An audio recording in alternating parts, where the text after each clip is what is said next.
اسی نے آسمانوں کو ستونوں کے بغیر پیدا کیا جیسا کہ تم دیکھتے ہو، اور زمین میں پہاڑ بنا کر رکھ دیے تاکہ وہ تم کو لے کر ڈولنے نہ لگے، اور اس میں ہر طرح کے جانور پھیلا دیے، اور ہم ہی نے آسمان سے پانی نازل کیا، پھر اس میں ہر قسم کی نفیس چیزیں اگائیں۔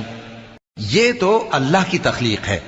اب مجھے دکھاؤ کہ اللہ کے سوا جو ہستیاں ہیں انہوں نے کیا پیدا کیا ہے۔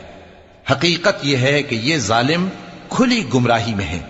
اور ہم نے لقمان کو دانائی بخشی کہ اللہ کا شکر کرو، اور جو شخص شکر کرتا ہے تو اپنے ہی فائدے کے لیے شکر کرتا ہے، اور جو ناشکری کرتا ہے تو اللہ بھی بے نیاز ہے، لائق حمد و ثنا ہے۔